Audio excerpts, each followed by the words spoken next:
សួស្តីបងប្អូនទាំងអស់គ្នាថ្ងៃនេះយើងជួបគ្នាម្ដងទៀតហើយខ្ញុំក៏សូមអរគុណដល់បងប្អូនទាំងអស់ដែលបានជួយគាំទ្រ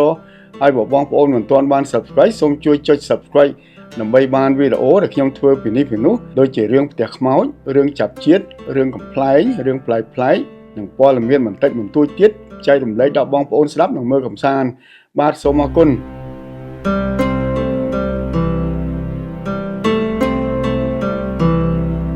ហើយថ្ងៃនេះខ្ញុំនឹងនិទានរឿងស្ត្រីចុងភៅផ្ទាល់ខ្លួនរបស់មហាសេដ្ឋីម្នាក់សុំដំឡើងប្រាក់ខែប៉ុន្តែគាត់មិនអោយចុងក្រោយខ្លាយទៅជាថៅកែបាទបងប្អូនសុំដំឡើងប្រាក់ខែគឺជាដំណោះដោះស្រាយបានត្រឹមតែមួយរយៈប៉ុណ្ណោះហើយបើយើងក៏មានអាត្មានិយមចេះគិតគេចេះគិតឯងថ្ងៃក្រោយប្រហែលជាវាសនាល្អនឹងបានមកដល់រឿងនេះចាប់ផ្ដើមនៅព្រឹកមួយនៅពេលដែលស្ត្រីម្នាក់ឈ្មោះ Jennifer Chan ដែលជាចុងភៅផ្ទាល់ខ្លួនរបស់មហាសេដ្ឋីម្នាក់ឈ្មោះ Michael Smith បានដើរចូលទៅក្នុងការិយាល័យធ្វើការរបស់មហាសេដ្ឋីនោះទាំងភិតភ័យប៉ុន្តែមុននឹងគាត់ចូលទៅកាន់ការិយាល័យរបស់មហាសេដ្ឋីនោះគាត់បានអនុវត្តនៅពាក្យដែលគាត់ត្រូវនិយាយជាមួយមហាសេដ្ឋីនោះរាប់សិបដងនៅមុខកញ្ចក់ហើយព្រឹកនេះគឺជាថ្ងៃដែលគាត់សម្រេចចិត្តដើរចូលទៅការិយាល័យមហាសេដ្ឋីនោះស្នើសុំដំឡើងប្រាក់ខែ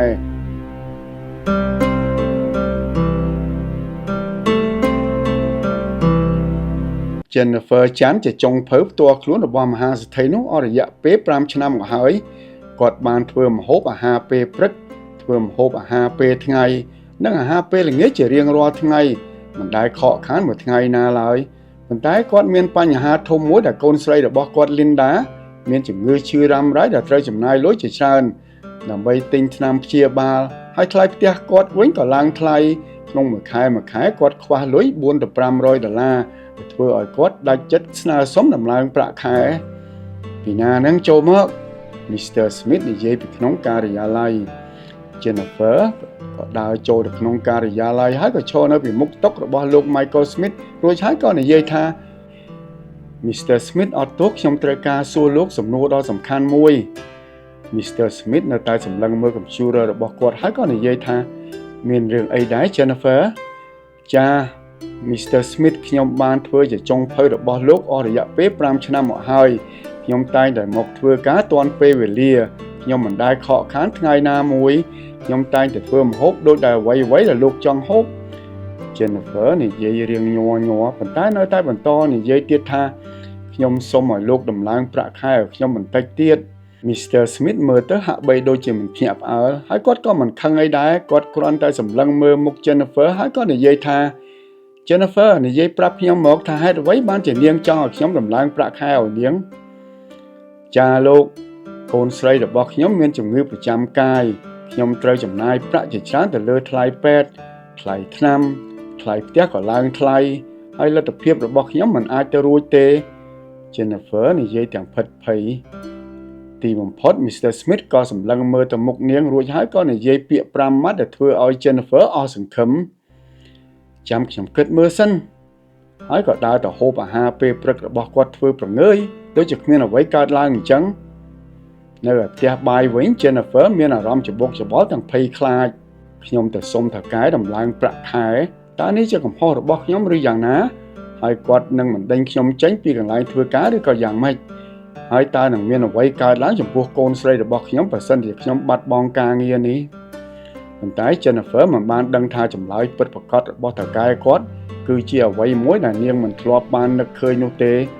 អ្វីមួយដែលនឹងផ្លាស់ប្ដូរមិនត្រឹមតែជីវិតរបស់គាត់ប៉ុណ្ណោះទេ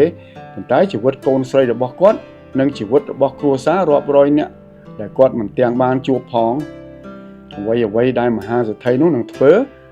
ឲ្យមនុស្សគ្រប់គ្នាភ្ញាក់ផ្អើលហើយ Jennifer ស្មានមិនដល់ហើយមិនគួរឲ្យជឿ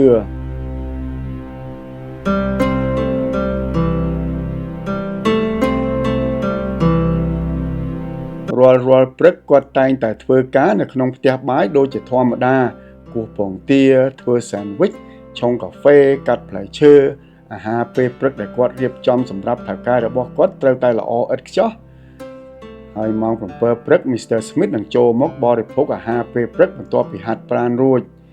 ផ្ទះបាយនោះមានទំហំធំជាងផ្ទះល្វែងទាំងមូលរបស់ Jennifer ទៅទៀតតុនៅផ្ទះបាយរចនាដោយឥដ្ឋពិសេស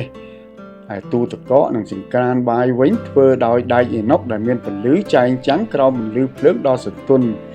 មានជញ្ជាំងកញ្ចក់ដ៏ធំដែលអាចមើលឃើញទេសភាពនៅខាងក្រៅយ៉ាងច្បាស់ប៉ុន្តែ Jennifer វិញមិនបានសម្លឹងមើលទេសភាពនោះទេអារម្មណ៍របស់គាត់កំពុងតែគិតថ្ងៃណាត់ជួបបញ្ជាក់បណ្ឌិតប្រាក់សម្រាប់ទិញថ្នាំប្រាក់សម្រាប់បង់ថ្លៃពេទ្យប្រាក់សម្រាប់បង់ថ្លៃផ្ទះហើយកូនរបស់គាត់វិញត្រូវការថ្នាំបន្ថែមទៀតដែលធ្វើឲ្យគាត់ចំណាយលុយ$400ទៅ$500ថែមទៀតក្នុងមួយខែចំអិនអាហារបណ្ដើគិ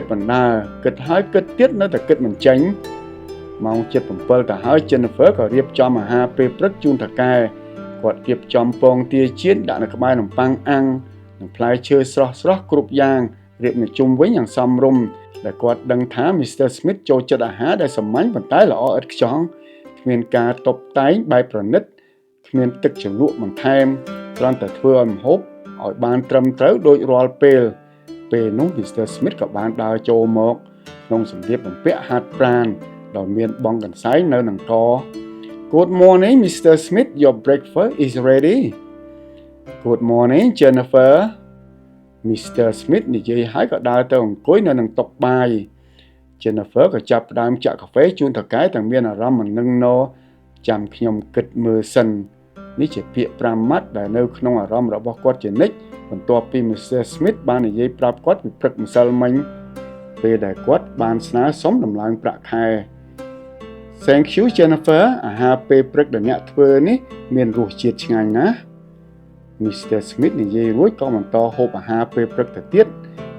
Jennifer ឈរឡើងភាំងនាងរំពឹងថានឹងមានពាក្យអ្វីបន្ថែមទៀតដូចជាពាក្យ Yes ឬក៏ No ប៉ុន្តែមហាសេដ្ឋីនោះបែរជាមិននិយាយអ្វីទៀតទេហើយក៏បន្តហូបអាហារពេលព្រឹកទៅទៀតដោយស្ងៀមស្ងាត់ប៉ុន្តែទោះជាយ៉ាងណា Jennifer ក៏ខិតខំឆ្លើយតបទៅវិញថា Thank you sir ហើយក៏ដើរទៅកន្លែងលាងចានដើម្បីរៀបចំទុកដាក់អ្វីៗដែលគាត់បានប្រើប៉ុន្តែអារម្មណ៍របស់គាត់វិលហើយក៏គិតក្នុងខ្លួនឯងថាតើនេះជាកំហុសរបស់ខ្ញុំឬយ៉ាងណាដែលខ្ញុំបានស្នើថៅកែរបស់ខ្ញុំដំឡើងប្រាក់ខែហើយចុះបើគាត់បញ្ឈប់ឲ្យខ្ញុំធ្វើការតើខ្ញុំគិតយ៉ាងម៉េចទៅនេះជាកំហុសរបស់ខ្ញុំដ៏ធ្ងន់គិតបណ្ដើលួចចោលកន្ទុយភ្នែកមើលទៅថៅកែបណ្ដើឃើញគាត់អង្គុយហូបអាហារពេលព្រឹកដូចជាធម្មតាហើយភ្នែករបស់គាត់វិញសម្លឹងមើលទូរស័ព្ទធ្វើពង្ើយលោកអើយសូមឲ្យគាត់យល់ព្រមនឹងសំណើរបស់ខ្ញុំមកលោក Jennifer បួងសួងនៅក្នុងចិត្តប៉ុន្តែគាត់មិនបានដឹងថាតើកែរបស់គាត់នឹងធ្វើអ្វីមួយដែលនឹងផ្លាស់ប្ដូរជីវិតរបស់គាត់រហូតដែលគាត់មិនដែលគិតឃើញនោះទេ Jennifer មិនអាចឈប់គិតអំពីការសន្ទនាជាមួយតើកែពេលល្ងាចគាត់បានបើកឡានទៅផ្ទះជាមួយឡានកញ្ចាស់របស់គាត់មួយដែលចង់ជ្រុះម៉ាស៊ីនទៅហើយប៉ុន្តែមិនមានលុយគ្រប់គ្រាន់ទិញឡានថ្មីហើយពេលមកដល់ផ្ទះល្វែងរបស់គាត់ភ្លាមគាត់ក៏បើកទ្វារចូលទៅក្នុងផ្ទះទៅរកកូនស្រីគាត់ភ្លាមហើយ Linda កូនស្រីក៏រត់ចេញមកពីបន្ទប់ទទួលភ្ញៀវមកអោបម្ដាយនាងមានអាយុ13ឆ្នាំរាងស្ដើងស្រស់ស្អាតសក់វែងភ្នែកឡើងភ្លឺថ្លាទោះជានាងកំពុងអស់កម្លាំងក៏ដោយក៏មើលទៅនៅតែស្អាតកូនស្រីសម្លាញ់ថ្ងៃនេះនៅសាលារៀនយ៉ាងម៉េចដែរកូន Jennifer និយាយទាំងអោបកូនឡើងណែនអូម៉ាក់ថ្ងៃនេះខ្ញុំប្រឡងបានពិន្ទុ A+ ហើយគ្រូរបស់ខ្ញុំចូលចិត្តខ្ញុំណាស់ Jennifer ឮកូននិយាយដូច្នេះឡើងចង់ស្រក់ទឹកភ្នែក Linda តែងតែរកឃើញអ្វីដែលធ្វើឲ្យនាងសប្បាយចិត្តសូម្បីតែនៅថ្ងៃដែលនាងមិនស្រួលខ្លួនក៏ដោយសូម្បីតែនៅថ្ងៃដែលនាងត្រូវទៅមន្ទីរពេទ្យដើម្បីព្យាបាលក៏ដោយពេលនោះ Linda ទើបតែមានអាយុ8ឆ្នាំហើយវិជ្ជបណ្ឌិតក៏បានរកឃើញនាងមានជំងឺអាឡាក់ស៊ីប្រចាំកាយល្ងាចណាស់ទៅហើយគាត់ក៏ចាប់ផ្ដើមធ្វើអាហារពេលល្ងាចឲ្យកូនញ៉ាំមានទាំងសាច់មាន់ឆាជាមួយនឹងបន្លែនិងបាយជាម្ហូបសាមញ្ញធម្មតាប៉ុន្តែម្ហូបមានសុខភាពល្អរៀបចំម្ហូបឲ្យកូននៅលើតុរួចហើយក៏ដើរទៅលាងចានវិញហើយក្នុងចិត្តក៏ចាប់ផ្ដើមនឹកឃើញអ្វីពីអតីតកាលរយៈពេល5ឆ្នាំមុនគាត់បានធ្វើការ3កន្លែងព្រឹកធ្វើការនៅកន្លែងមួយល្ងាចក៏ទៅធ្វើការនៅកន្លែងមួយទៀតថ្ងៃសៅរ៍ថ្ងៃអាទិត្យក៏ធ្វើការនៅកន្លែងមួយទៀតស្ទើរតែមិនបានសម្រាកនិងស្ទើរតែមិនបានជួបមុខកូនស្រីប៉ុន្តែទោះជាខិតខំធ្វើការយ៉ាងណានៅតែមិនគ្រប់គ្រាន់ថ្លៃផ្ទះថ្លៃឡានថ្លៃម្ហូប កូនត្រូវការថ្នាំកូនត្រូវការទៅជួបវេជ្ជបណ្ឌិតរាល់អាទិត្យពេលនោះស្វាមីរបស់គាត់ឃើញកូនស្រីនៅលើគ្រែមន្ទីរពេទ្យឃើញថ្លៃពេទ្យឃើញថ្លៃថ្នាំតែខ្វះមុខខ្វះក្រោយប្តីទ្រាំមិនបានមួយខែក្រោយមកក៏ចាក់ចេញចោលគាត់និងកូនបាត់ទៅអាពាហ៍ពិពាហ៍10ឆ្នាំត្រូវបានរលាយបាត់ដែល Jennifer ស្មានមិនដល់ប៉ុន្តែទោះជាស្វាមីរបស់គាត់បានចាក់ចេញក៏ដោយ Jennifer តែងតែតស៊ូជានិច្ចព្រោះតែកូនពី3ថ្ងៃក្រោយមកមិត្តរបស់គាត់ម្នាក់ត្រូវការជំនួយដើម្បីជួយរៀបចំម្ហូបក្នុងពិធីជប់លៀងឯកជនដ៏ធំមួយហើយគាត់ក៏ស្ម័គ្រចិត្តទៅជួយពេលដែលគាត់បានទៅដល់អាស្រ័យដ្ឋាននោះហើយឃើញផ្ទះនោះភ្លាម Jennifer ភ្ញាក់ផ្អើលជាខ្លាំងផ្ទះនោះធំដូចជាវិមានមួយនៅក្នុងរឿងកុនអញ្ចឹងផ្ទះ2ជាន់ដ៏ធំមានផ្លូវចតឡានរៀងរង្វង់ហើយមានបង្អួចធំមានសួនច្បារនៅពីមុខនៅពីក្រោយមានរោងចតឡានធំព្រមទាំងមានឡានទំនើបនៅគ្រប់កន្លែងទាំងអស់ Jennifer ចំណាយពេលជាច្រើនម៉ោងនៅក្នុងផ្ទះបាយជួយរៀបចំអាហារសម្រាប់មនុស្សប្រហែលជា100នាក់ប៉ុន្តែ Jennifer បានកត់សម្គាល់ឃើញម្ហូបទាំងអស់នោះដូចជាគ្មានរសជាតិអ្វីសោះកំឡុងពេលសម្រាក Jennifer បានឃើញគ្រឿងផ្សំមួយចំនួននៅក្នុងបន្ទប់ដាក់អាហារដែលគ្មាននរណាម្នាក់ប្រើមានខ្ទឹមមានខ្ញីមានប្រេងឆាល្ងមានទឹកស៊ីអ៊ីវហើយដោយមិនគិតវែងឆ្ងាយ Jennifer ក៏ចាប់ផ្ដើមធ្វើម្ហូបអាស៊ីមួយចានដែលមានត្រីសលមុនលាយជាមួយទឹកជ្រលក់ខ្ញីលាយទឹកឃ្មុំនិងបន្លែស្រស់ហើយក៏រៀបចំយ៉ាងស្អាតទុកមួយឡែកដើម្បីញ៉ាំខ្លួនឯងស្រាប់តែចៃដន្យអ្នកបម្រើតុក៏យកទៅបាត់មួយសន្ទុះក្រោយមកអ្នកបម្រើតុក៏ដើរចូលមកវិញពីណាអ្នកធ្វើម្ហូបត្រីសាម៉ុននៅក្នុងចានតូចមួយនោះអ្នកបម្រើតុសួររកមុខអ្នកធ្វើម្ហូបទាំងមុខក្រហម Jennifer ឮដូច្នេះភ័យជាខ្លាំងពីព្រោះគាត់បានប្រើគ្រឿងផ្សំទាំងអស់នោះដោយគ្មានការអនុញ្ញាតចាសុំទោសខ្ញុំមិនគួរធ្វើម្ហូបនោះដោយគ្មានការអនុញ្ញាតសោះមិនអីទេ Jennifer ម្ចាស់ផ្ទះគ្រាន់តែចង់ជួបអ្នកឯងបន្តិចឥឡូវមកតាមខ្ញុំអ្នកបម្រើតុនិយាយដោយសំឡេងលឺ Jennifer ក៏ដើរតាមអ្នកបម្រើតុកាត់តាមផ្ទះដ៏ធំល្វឹងល្វើយនោះទាំងភ័យខ្លាចដើរចូលទៅក្នុងការិយាល័យមួយហើយក៏ឃើញបុរសម្នាក់មាឌធំខ្ពស់ឈរបែរខ្នងកំពុងសម្លឹងមើលទេសភាពខាងក្រៅតាមបង្អួចហើយបុរសនោះក៏ងាកមកសួរនាងថានាងឬដែលជាអ្នកធ្វើម្ហូបត្រីសលមុនមួយចាននោះមែនទេចាលោកខ្ញុំសូមទោសដែលខ្ញុំធ្វើមិនបានអនុញ្ញាតពីលោក Mr. Smith សម្លឹងមើលនាងមួយសន្ទុះហើយក៏និយាយថាមិនអីទេនាងម្ហូបដែលនាងធ្វើនោះគឺជាម្ហូបដែលឆ្ងាញ់បំផុតដែលខ្ញុំមិនដែលបានញ៉ាំនាងឈ្មោះអ្វីដែរនាងចង់ធ្វើការឲ្យខ្ញុំទេខ្ញុំត្រូវការចុងភៅផ្ទាល់ខ្លួនរបស់ខ្ញុំម្នាក់តើនាងចាប់អារម្មណ៍ទេលឺសូរដូច្នេះ Jennifer មានអារម្មណ៍រំភើបជាខ្លាំងហើយក៏ឆ្លើយថាចាស់លោកខ្ញុំឈ្មោះ Jennifer ខ្ញុំមិនសូវជំនាញជំនះចេះដឹងខាងធ្វើម្ហូបប្រមាណទេតែបើលោកផ្ដល់ឱកាសឲ្យខ្ញុំនាងខ្ញុំសប្បាយចិត្តនឹងទទួលពីសប្តាហ៍ក្រោយមក Jennifer ក៏ចាប់ផ្ដើមធ្វើការជាចុងភៅផ្ទាល់ខ្លួនរបស់មហាសេដ្ឋីនោះ Jennifer ទទួលបានប្រាក់ខែច្រើនជាងអ្វីដែលគាត់ធ្លាប់រកបានពីមុនមកទៀតប្រាក់ខែនោះច្រើនជាងការងារទាំង3របស់គាត់រួមបញ្ចូលគ្នាទីបំផុតជីវភាពរបស់គាត់ក៏ធូរស្រាលគាត់អាចបង់ថ្លៃពេទ្យរបស់ Linda ទាន់ពេលវេលាហើយមានលទ្ធភាពបង់ថ្លៃផ្ទះល្វែងដោយមិនចាំបាច់ព្រួយបារម្ភឥតឈប់ឈរនោះទេហើយមានលទ្ធភាពសន្សំលុយទៀតប៉ុន្តែមុនដំបូងហាក់បីដូចជាមានសំណាងណាស់ក្រោយមកក៏នៅតែមិនគ្រប់អារម្មណ៍កំពុងតែគិតរវើរវាយពីអតីតកាលស្រាប់តែឮសូរសំឡេង Mommy are you okay សំឡេងរបស់ Linda សួរទៅម្ដាយទាំងទឹកមុខព្រួយបារម្ភ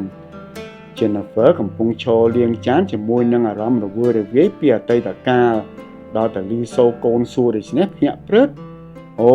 ម៉ាក់អត់អីទេកូនម៉ាក់គ្រាន់តែគិតបន្តិចបន្តួចម៉ាក់ឯងកំពុងតែគិតរឿងអីម៉ាក់ខ្ញុំមើលទៅម៉ាក់ឯងដូចជាព្រួយបារម្ភពីអ្វីមួយណា Jennifer ញញឹមដាក់កូនបន្តិចរួចហើយក៏និយាយថា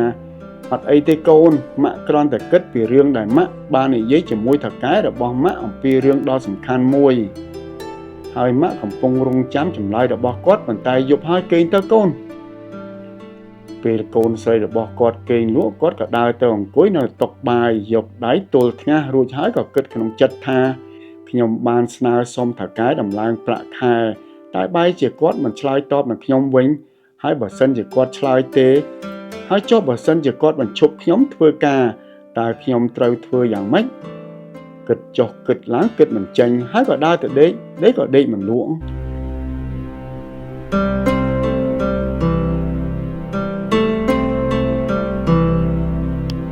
ឯកឡើងម៉ោង 6 ព្រឹក Jennifer ក៏បានមកដល់កន្លែងធ្វើការជាធម្មតាហើយក៏ចាប់ផ្ដើមចម្អិនអាហារពេលព្រឹក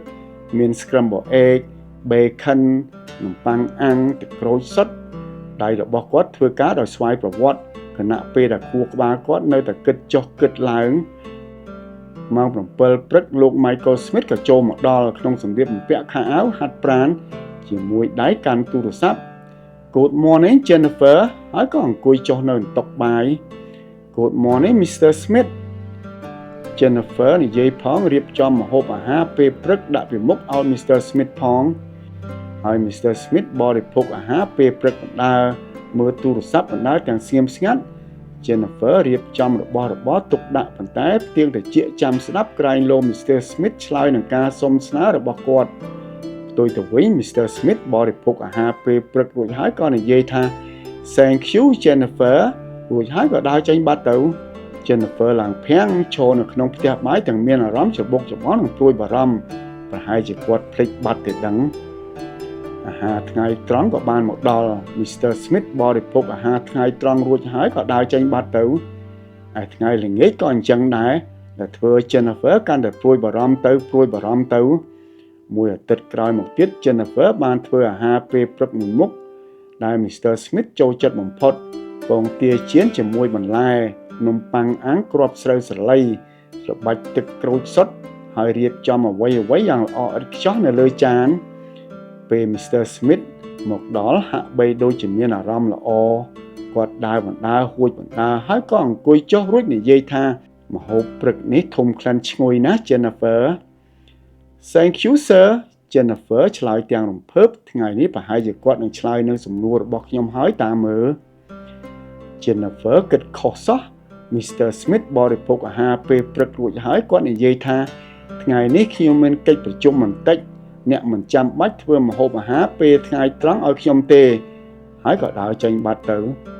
Jennifer អង្គុយលើកៅអីទាំងអស់សង្ឃឹមប្រហែលជាខ្ញុំធ្វើអ្វីខុសដែលធ្ងន់ធ្ងរប្រហែលជាខ្ញុំគួរតែបំភ្លេចរឿងទាំងអស់នេះហើយដឹងគុណចំពោះអ្វីដែលខ្ញុំមានប៉ុន្តែពេលដែលខ្ញុំគិតឃើញថ្លៃពេទ្យថ្លៃថ្នាំថ្លៃផ្ទះនិងអ្វីគ្រប់មុខទៀតគឺខ្ញុំមិនអាចបំភ្លេចបានទេម៉ោងប្រហែល2រសៀលកំពុងតែរៀបចំចម្អិនអាហារពេលល្ងាចស្រាប់តែមានសារមួយផ្ញើចូលទៅក្នុងទូរស័ព្ទរបស់ Jennifer ថានាងខ្ញុំឈ្មោះ Mary ខ្ញុំជាអ្នកជំនួយការរបស់លោក Michael Smith គាត់ត្រូវការឲ្យនាងទៅជួបគាត់នៅក្នុងការិយាល័យរបស់គាត់វេលាម៉ោង3រសៀលនៅថ្ងៃនេះអរគុណ Jennifer ឃើញដូច្នេះឡើងរំភើបទីបំផុតគាត់មិនភ្លេចនៅសំណូមពរដែលខ្ញុំស្នើនោះទេ1ម៉ោងសោះប៉ុន្តែ Jennifer ដូចជាមានអារម្មណ៍មួយថ្ងៃអញ្ចឹងនាងបានរៀបចំសម្អាតទុកដាក់សម្អាតម្ដងហើយម្ដងទៀតដើម្បីធានាថានាងមានវិជ្ជាជីវៈនាងខំហាត់សមរបៀបដែលនាងនឹងនិយាយជាមួយនឹង Mr. Smith បើគាត់និយាយថាយល់ព្រមខ្ញុំនឹងនិយាយថាអរគុណច្រើនណាស់តែបើគាត់និយាយថាមិនយល់ព្រមខ្ញុំនឹងនិយាយថាអរគុណលោកខ្ញុំយល់ហើយចំពោះការពិចារណាតែបើគាត់ឈប់ឲ្យខ្ញុំធ្វើការខ្ញុំនឹងនិយាយថាសូមអភ័យទោសលោកខ្ញុំត្រូវការងារនេះហើយខ្ញុំនឹងមិនសួរលោកម្ដងទៀតទេ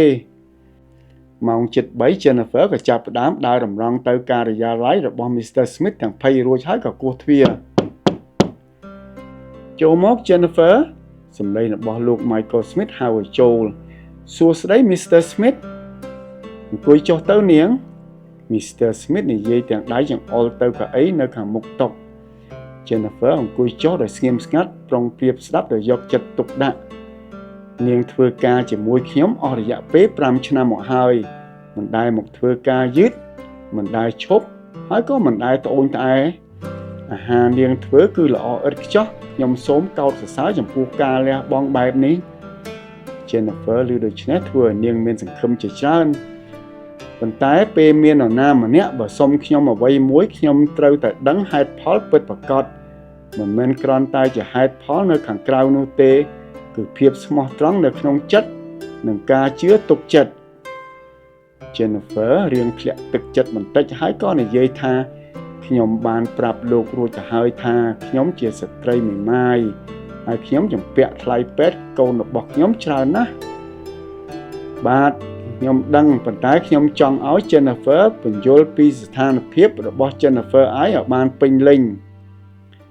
Jennifer ក៏ចាប់ផ្ដើមនិយាយប្រាប់ Mr. Smith ពីអ្វីៗទាំងអស់ទាំងទឹកភ្នែក Mr. Smith អង្គុយស្ដាប់ទាំងយកចិត្តទុកដាក់រួចហើយក៏និយាយថា Jennifer បើសិនជាលុយកាក់មិនមានបញ្ហាហើយនាងមានលុយច្រើនជាងនាងត្រូវការតើអ្នកនឹងត្រូវធ្វើអ្វីជាមួយជីវិតរបស់អ្នក Jennifer រៀងភាំងបន្តិចហើយក៏និយាយថាខ្ញុំមិនយល់តើលោកនិយាយមានន័យយ៉ាងដូចម្ដេចខ្ញុំនិយាយលេងសើចបន្តិចឥឡូវអ្នកបំភ្លេចពីរឿងបំណុលបំភ្លេចអំពីការតស៊ូបំភ្លេចពីការខ្វះខាតមួយរយៈហើយបើសិនជាអ្នកអាចធ្វើអ្វីបានតើអ្នកនឹងធ្វើអ្វី Jennifer មិនដែលគិតអំពីសំណួរនោះពីមុនមកទេជីវិតទាំងមូលរបស់នាងគឺអំពីការរស់រានមានជីវិតមិនមែនការយល់សប្តិនោះទេហើយ Jennifer ក៏ឆ្លើយតបទៅ Mr. Smith វិញទាំងសុភាពរាបសារថាខ្ញុំនឹងបើកភោជនីយដ្ឋានមួយមិនជាឡូចប្រមាណទេប៉ុន្តែជាកន្លែងពិសេសសម្រាប់អ្នកដែលមានអាឡែស៊ីម្ហូបអាហារពីព្រោះកូនស្រីរបស់ខ្ញុំ Linda មិនអាចហូបអាហារនៅតាមភោជនីយដ្ឋាននានាបានទេដោយសារតែស្ថានភាពជំងឺរបស់នាងខ្ញុំនឹងធ្វើកន្លែងឲ្យក្មេងៗដែលមានជំងឺដូចជាកូនរបស់ខ្ញុំអាចជួបជុំគ្នាក្នុងលក្ខណៈគ្រួសារមាន birthday party ដោយមិនមានការព្រួយបារម្ភអូនេះជាការយល់សប្តិមួយរបស់អ្នកដ៏ល្អណាស់ Mr. Smith លាន់មាត់ចាស់លោកថៅកែខ្ញុំថាវាមិនជាការពិតទេខ្ញុំគ្រាន់តែឆ្លើយនឹងសំណួររបស់លោកតែប៉ុណ្ណោះ Mr. Smith ងើបឈរឡើងហើយដើរឆ្ពោះទៅបង្អួចរួចហើយសម្លឹងមើលទេសភាពបន្ទាប់មកក៏ងាកមករក Jennifer វិញហើយក៏និយាយថាខ្ញុំមិនដំឡើងប្រាក់ខែឲ្យអ្នកឯងទេ Jennifer ឮដូច្នេះមានអារម្មណ៍ចង់ខ្យល់កខ្ញុំខំស្នើឲ្យតកែជួយប៉ុន្តែត្រូវបានបដិសេធតើខ្ញុំនឹងត្រូវធ្វើអ្វីបន្តទៅទៀតឥឡូវហ្នឹងស្ដាប់ខ្ញុំសិន Jennifer ហើយតែខ្ញុំមិនដំឡើងប្រាក់ខែជូននាងពីព្រោះខ្ញុំយល់ឃើញថាគឺវាមិនអាចដោះស្រាយបញ្ហានោះបានទេពី300ក្នុងមួយខែអាចជួយអ្នកបានមួយរយៈឆ្នាំក្រោយអ្វីៗនឹងឡើងថ្លៃជីវភាពរបស់អ្នកនឹងវិលត្រឡប់មកកន្លែងដើមវិញដដែលខ្ញុំនឹងធ្វើអ្វីប្លែកពីនេះប៉ុន្តែខ្ញុំត្រូវការអ្នកទុកចិត្តមកលើខ្ញុំក្នុងរយៈពេល6ខែនៅពេលខាងមុខនេះតើអ្នកឯងអាចធ្វើបានទេ Jennifer សម្លឹងមើលទៅមុខ Mr. Smith ដោយមិនដឹងថាគាត់កំពុងនិយាយរឿងអ្វីហើយក៏ឆ្លើយថាចាស់លោកខ្ញុំទុកចិត្តលោកជានិច្ចអញ្ចឹងល្អហើយបន្តធ្វើការងាររបស់នាងដោយដែលនាងធ្លាប់ធ្វើហើយរៀបចំខ្លួននៅអ្វីៗនឹងផ្លាស់ប្ដូរ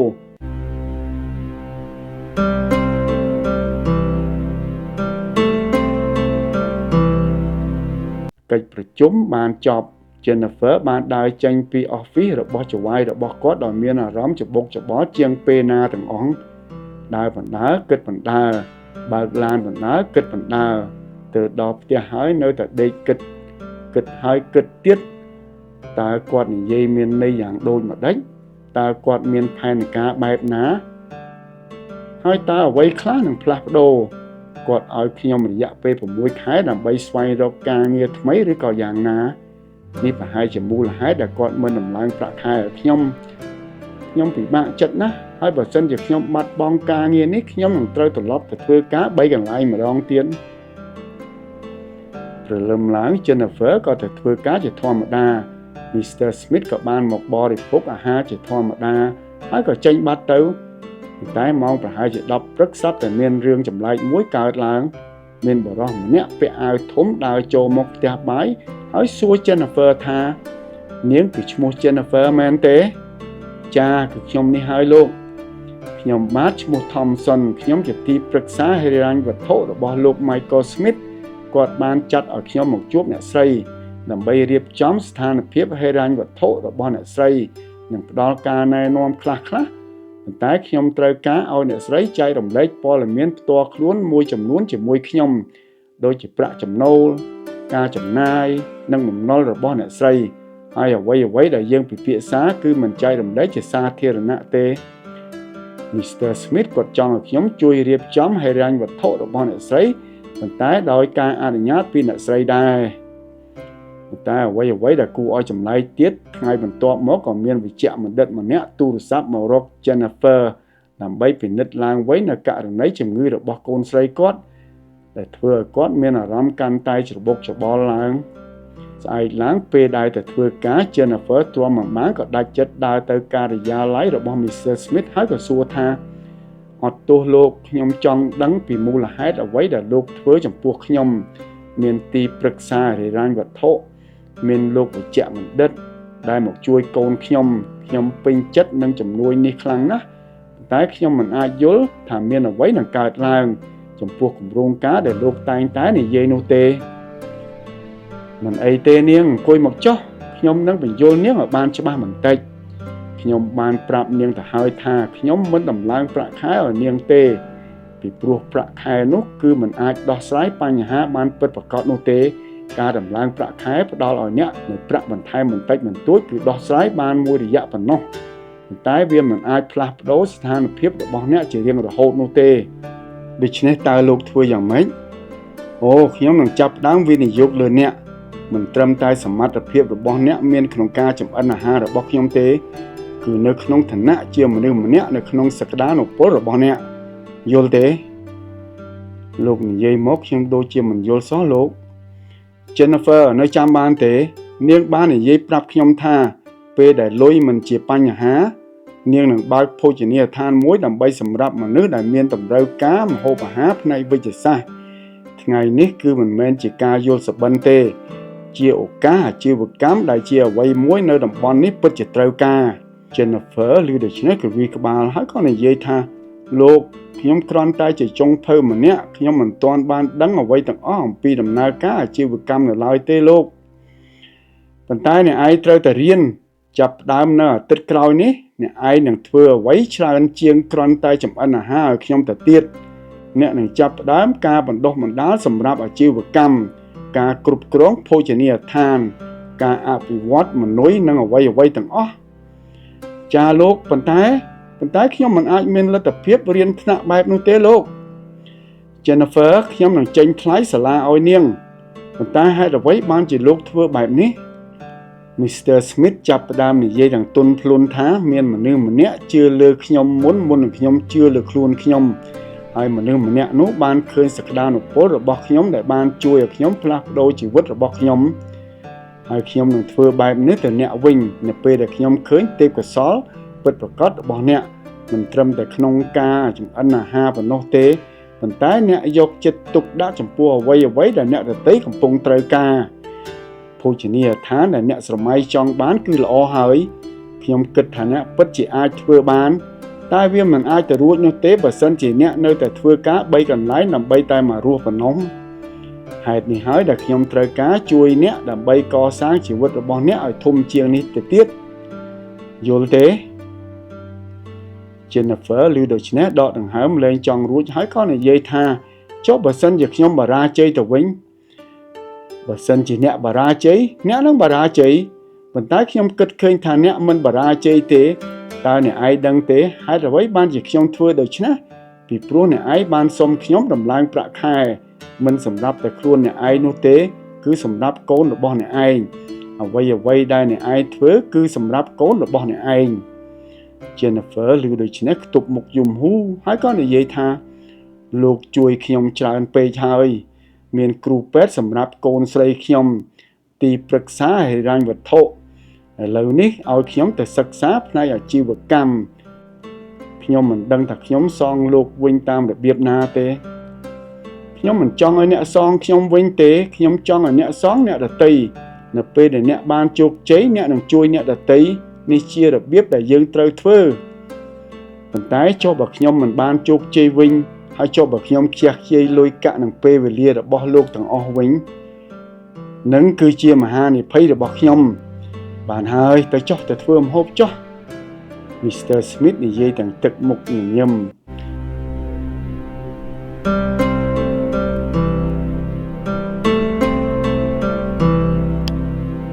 6 ខែក្រោយមកអ្វីក៏คล้ายទៅជាការពិតពីខ្ញុំគេคล้ายទៅជាតៅកែវាសនាមនុស្សមើលមិនឃើញ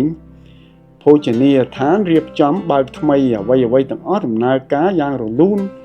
តុកៅអីកែវចានស្លាបព្រាឧបករណ៍ផ្ទះបាយក៏បានមកដល់ភោជនីយដ្ឋាន Jennifer ចំណាយពេល3ថ្ងៃដើម្បីរៀបចំនិងដើម្បីរៀបចំឡើងវិញរហូតដល់នាងមានអារម្មណ៍ថាត្រឹមត្រូវអ្នកបម្រើភ្ញៀវអ្នកចម្អិនអាហារអ្នកគិតលុយក៏បានបណ្ដុះបណ្ដាលរួចជាស្រេចនៅថ្ងៃមុនភោជនីយដ្ឋានបើកដំណើរការ Mr. Smith បានហៅ Jennifer ទៅ office របស់គាត់ជាលើកចុងក្រោយ Jennifer ដើរចូលទៅទាំងព្រួយបារម្ភហើយនឹកក្នុងចិត្តថាតើនឹងមានអ្វីកើតឡើងទៀតខ្ញុំបានសិក្សាជាច្រើនណាស់ភោជនីយដ្ឋានក៏បានរៀបចំសពគ្រប់តើមានអ្វីនៅសល់ទៀតMr. Smith អង្គុយនៅពីក្រោយតុរបស់គាត់ព្រមទាំងមានក្រដាសស្នាមរាយប៉ាយនៅពីមុខគាត់ជាច្រើនអង្គុយចុះមក Jennifer Yes sir thank you បេះដូងនាងលូតឡើងញាប់ Jennifer យើងត្រូវពិភាក្សាគ្នាអំពីរចនាសម្ព័ន្ធអាជីវកម្មនេះលោក Michael Smith ចាប់ផ្ដើមនិយាយភោជនីយដ្ឋាននេះជារបស់អ្នកឯងឈ្មោះអ្នកឯងជាម្ចាស់ប៉ុន្តែខ្ញុំវិនិយោគលើអាជីវកម្មនេះខ្ញុំត្រូវតែមានភាគហ៊ុន 49% ជាម្ចាស់ Jennifer លឺដូច្នេះក៏ងក់ក្បាលយឺតហើយក៏គិតក្នុងចិត្តថា Mr. Smith ចេញថ្លៃសម្រាប់ធ្វើអ្វីគ្រប់យ៉ាងទាំងកន្លែងទាំងឧបករណ៍គ្រប់មុខក្នុងភោជនីយដ្ឋាននិងការបណ្ដុះបណ្ដាលផងដែរដូចជាមិនសមហេតុសមផលសោះដែលគាត់យកតែ 49% មានន័យថា Jennifer ឯងជាម្ចាស់ 51% គឺជាម្ចាស់ភាគហ៊ុនច្រើនជាងហើយជាអ្នកធ្វើការសម្រេចចិត្តខ្ញុំគ្រាន់តែជាដៃគូម្នាក់ប៉ុណ្ណោះប៉ុន្តែចំណាយអ្វីគឺនៅលើអ្នកទាំងអស់ប៉ុន្តែលោកជាអ្នកចំណាយលើអ្វីទាំងអស់លោកគួរតែមានភាគហ៊ុនច្រើនជាងនេះទៅទៀតទេ Mr. Smith ឆ្លើយទាំងធ្វើទឹកមុខមាំនេះជាការស្រមៃរបស់អ្នកឆកវិស័យរបស់អ្នកបេសកកម្មរបស់អ្នកខ្ញុំគ្រាន់តែជួយកសាងអ្នកទេគឺជាម្ចាស់ក្នុងក្រដាសនេះគឺជាកិច្ចព្រមព្រៀងជាដៃគូជាមួយគ្នាហើយបន្ទាប់ពី3ឆ្នាំអ្នកឯងអាចទិញភាគហ៊ុនរបស់ខ្ញុំបានទាំងអស់បើសិនជាអ្នកឯងចង់ទិញហើយ Jennifer ឯងត្រូវតែបរិច្ចាគ 10% នៃប្រាក់ចំណេញរបស់អ្នកទៅមូលនិធិវិជ្ជសាស្ត្រសម្រាប់គ្រួសារដែលមានកូនឈឺជួយអ្នកដទៃដោយដែលខ្ញុំជួយអ្នកអញ្ចឹង Jennifer ងក់ក្បាលនឹងទឹកភ្នែកហូរកាត់ថ្ពាល់របស់នាងហើយក៏និយាយថាពិតមែនហើយលោកខ្ញុំនឹងបរិច្ចាគប្រាក់ចំណេញនោះមួយចំណែកទៅមូលនិធិវិជ្ជសាស្ត្រអូនៅមួយទៀត Jennifer ខ្ញុំនឹងបរិភោគអាហារនៅទីនោះដែលឥតគិតថ្លៃពេញមួយជីវិតរបស់ខ្ញុំលោក Michael Smith ដើរមកកាន់ដៃ Jennifer ហើយនិយាយថា7 ខែមុនអ្នកបានស្នើសុំខ្ញុំដំឡើងប្រាក់ខែ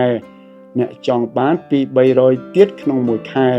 បើសិនជាខ្ញុំដំឡើងប្រាក់ខែឲ្យអ្នកមែនតើជីវភាពរបស់អ្នកយ៉ាងម៉េចដែរឥឡូវហ្នឹងចាស់លោកខ្ញុំក៏បានគិតពីរឿងហ្នឹងដែរគឺនៅតែតស៊ូនៅតែខ្វះខាតនៅតែជាប់គាំងនេះហើយជាមូលហេតុដែលខ្ញុំនិយាយថាទេពីព្រោះអ្នកមិនត្រូវការដំឡើងប្រាក់ខែទេអ្នកត្រូវការដំណោះស្រាយត្រូវការនរណាម្នាក់ជឿជាក់លើអ្នកមុនពេលដែលអ្នកជឿជាក់លើខ្លួនឯងអ្នកត្រូវមើលថាតើអ្នកពិតជាមានសមត្ថភាពប៉ុណ្ណា Mr. Smith លែងដៃ Jennifer ហើយក៏និយាយទៀតថាថ្ងៃស្អែកជាថ្ងៃដែលចាប់ផ្ដើមបើកដំណើរការតើអ្នកត្រៀមខ្លួនហើយឬនៅចាលោកខ្ញុំត្រៀមខ្លួនរួចហើយខ្ញុំក៏សូមអរគុណអ្វីដែលលោកបានជួយខ្ញុំ